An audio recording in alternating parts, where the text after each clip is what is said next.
Hallelujah. हमारे प्रभु यीशु मसीह के नाम में आप सबों को जय मसीह की। कैसे हैं आप लोग? क्या रात को आप लोग अच्छी तरह से सो पाए? क्या सुबह उठते ही आपने प्रार्थना की, वचन पर मनन किया? क्या उनके बलिदान के लिए, उनके प्रेम के लिए आप उनके शुक्रगुजार हैं? शायद आप जवाब भी दे रहे हो, मैं सुन नहीं पाऊंगा। इसीलिए बेहतर होगा कि आप लाइव चैट में आएं, हमसे जुड़ें और हमें बताएं, हमें काफी प्रसन्नता होगी। उतना ही नहीं, 9884907779 पर आप अपने संदेशों को भेजें। यह विशेष आपके लिए ही है। टेक्स्ट भेजें या फिर वॉइस मैसेज भेजें। कॉल करेंगे तो शायद नहीं उठा पाएंगे। आप अपनी प्रतिक्रियाओं को, अपने प्रार्थना विषयों को आप हमें भेज सकते हैं। आइए छोटी प्रार्थना से मनन को शुरू करें। महान पिता परमेश्वर, आज दोबारा हम आपके एक और क्रूस के वचन पर जब मनन करने जा रहे हैं, प्रभु हम प्रार्थना करते हैं, हे पवित्र आत्मा हमारे हृदयों को खोलें और छुएं। प्रार्थना यीशु के नाम से मांगते हैं, आमीन। यशाया की पुस्तक पर जब हम मनन करते हैं, वहां से हमें क्या समझ आता है? उनका प्रेम महान है। प्रभु ने हमसे कितना अधिक प्रेम किया।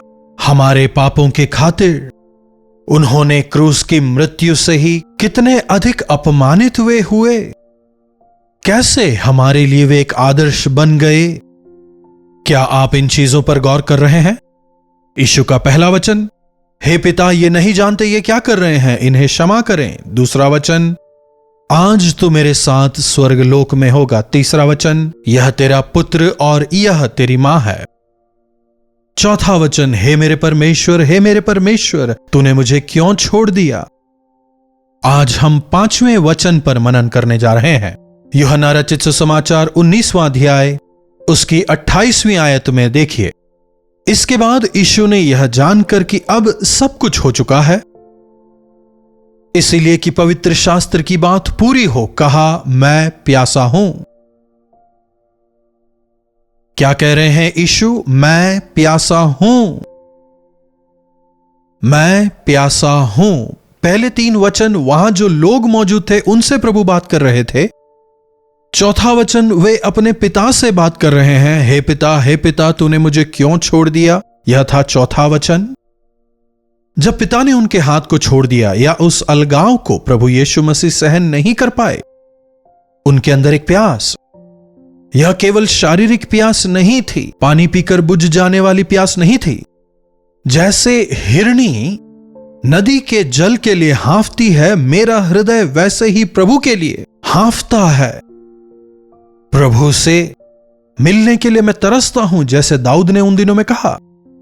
जब हम प्रभु के सानिध्य में होते हैं, संपूर्ण तौर पर हम तृप्त हो जाते हैं। पानी पीने पर हमें दोबारा से प्यास लगती है। जब हम प्रभु से दूर हो जाते हैं, देखिए सब में एक प्यास होती है, केवल पानी की प्यास नहीं, कुछ पाने की प्यास, कुछ करने की प्यास, कुछ आशाएं। कुछ लोगों में पैसों की प्यास होती है, कुछ में वासना की प्यास। इस संसार में लोगों में विभिन्न प्रकार की प्यास होती है। सामरी स्त्री ने 7 पति बदल लिए थे, फिर भी उसकी प्यास खत्म नहीं हुई थी।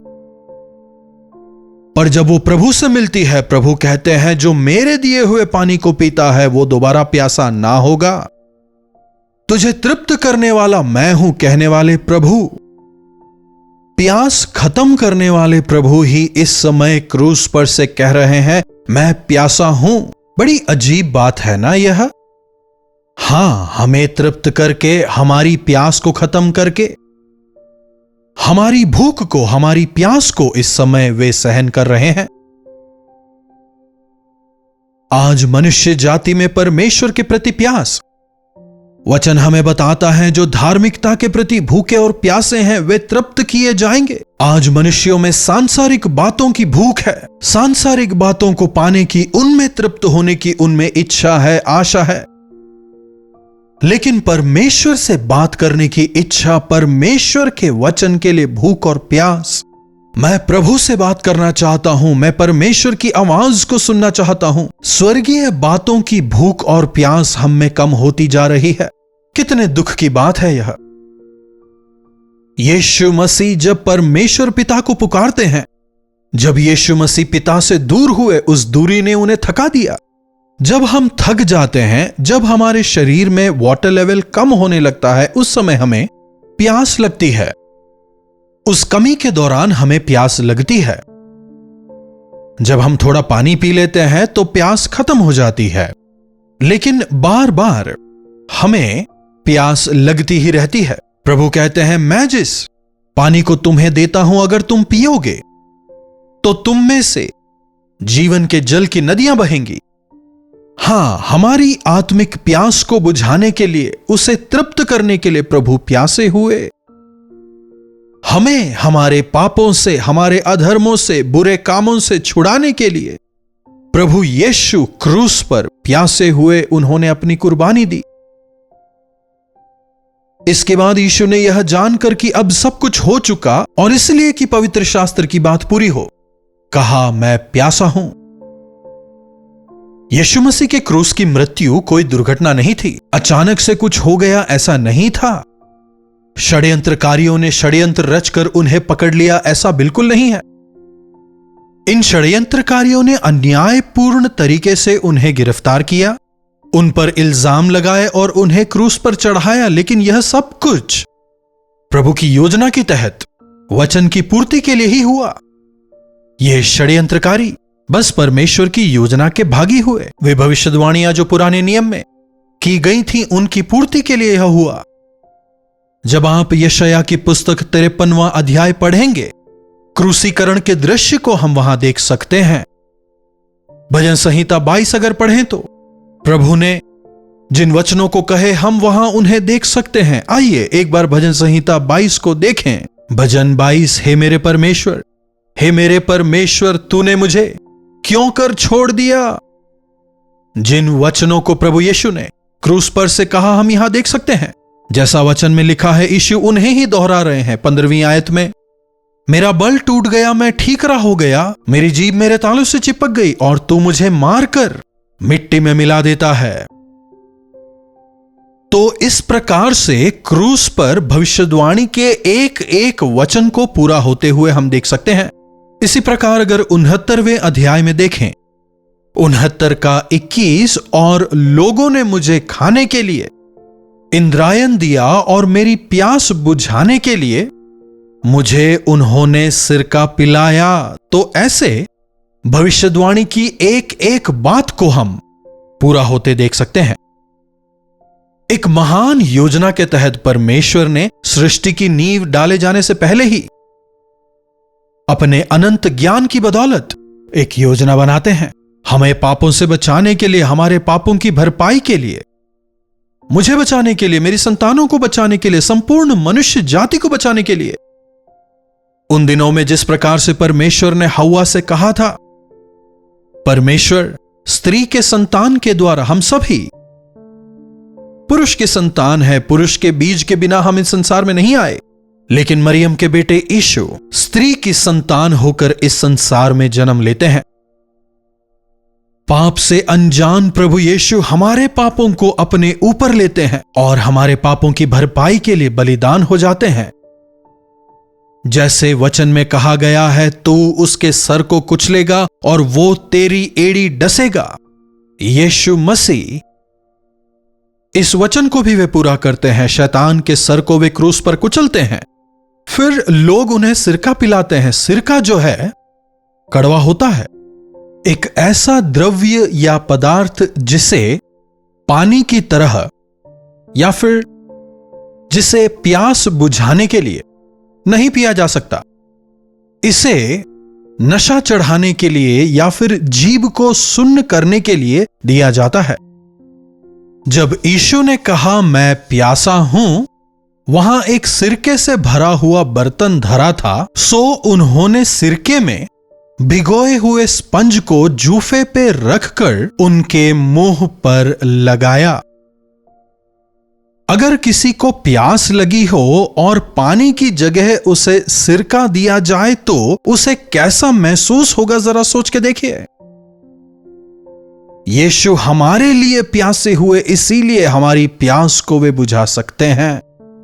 हे प्यासों, पानी के पास आओ। जिनके पास पैसा नहीं वो भी आकर खरीदें और पिएं, क्योंकि इस जीवन के जल के पीने से तुम तृप्त हो जाओगे।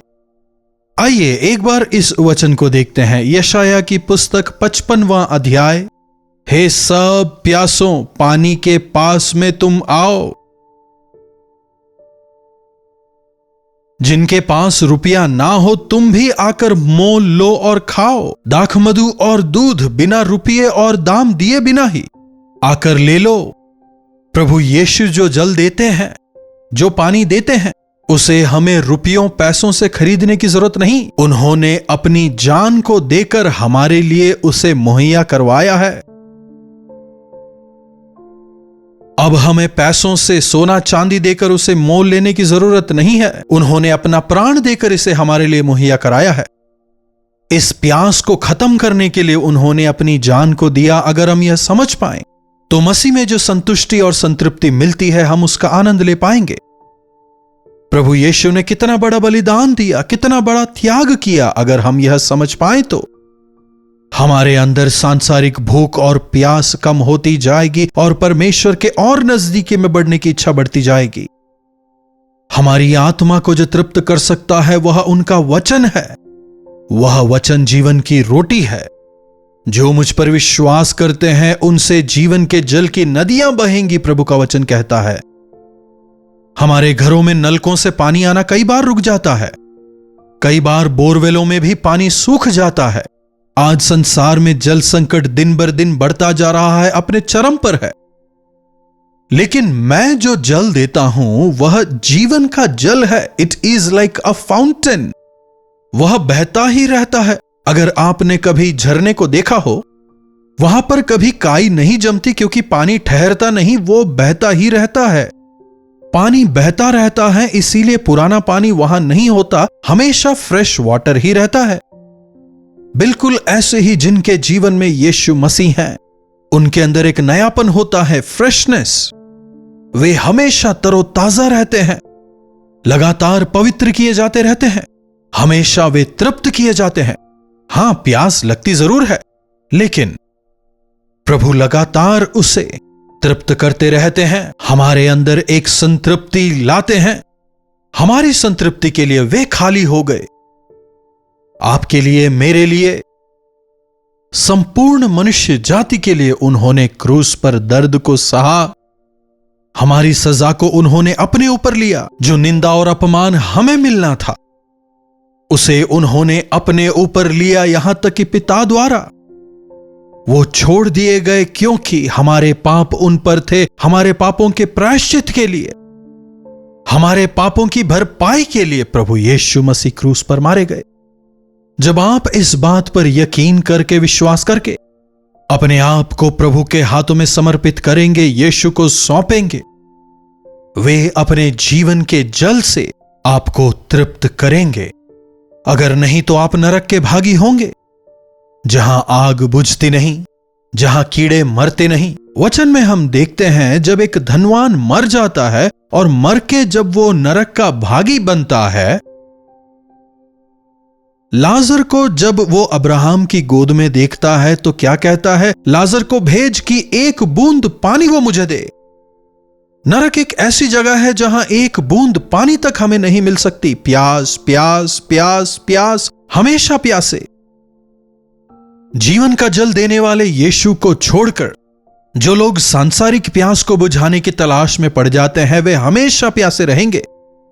लेकिन जो जल प्रभु यीशु देते हैं, उसे पीने वाले प्यासे नहीं होते। वे स्वर्ग के भागी होंगे, जहां ना प्यास है, ना भूख है, ना कोई दुख है, ना कोई दर्द है। उस अनंत आग की सजा से हमें बचाने के लिए प्रभु यीशु ने उसे क्रूस पर उठाया। हम दोबारा प्यासे ना हो, इसीलिए जीवन के जल से उन्होंने हमें तृप्त किया और उन पर विश्वास करने वालों को उनके स्वर्ग के राज्य का भागी होने का अधिकार दिया। क्यों ना आज हम एक बार फिर से अपने आप को प्रभु के हाथों में सौंपें, अपने विश्वास को उन पर दृढ़ करें। प्रार्थना। पवित्र पिता परमेश्वर, संसार के प्रत्येक पाप के प्यास से हमें बचाने के लिए संतुष्टि और संतृप्ति भरा जीवन हमें देने के लिए, अनंत जीवन का वारिस बनाने के लिए, हमारे उस अनंत आग की, नरक की अनंत शिक्षा को आपने लिया। वह नरक जहां की आग बुझती नहीं, कीड़े मरते नहीं, उस भयंकर नरक से हमें बचाने के लिए आपने अपने आप का क्रूस पर बलिदान दिया। हमारे लिए दर्द को सहने वाले प्रभु यीशु, आपके बलिदान पर विश्वास करके अपने आप को आपके हाथों में सौंपने का अनुग्रह हमें दें।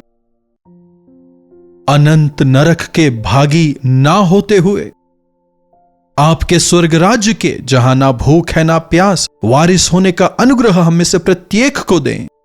प्रार्थना यीशु के नाम से मांगते हैं, आमीन। अब हमारे पिता परमेश्वर का प्रेम, प्रभु यीशु मसीह का अनुग्रह, पवित्र आत्मा की संगति और सहभागिता हम में से प्रत्येक के साथ आज, कल और सर्वदा बनी रहे, आमीन। प्रभु यीशु की महिमा हो। अपने प्रार्थना विषयों को आप 9884907779 पर भेज सकते हैं। हम अवश्य आपके लिए प्रार्थना करेंगे। कृपया कॉल करने का प्रयास ना करें।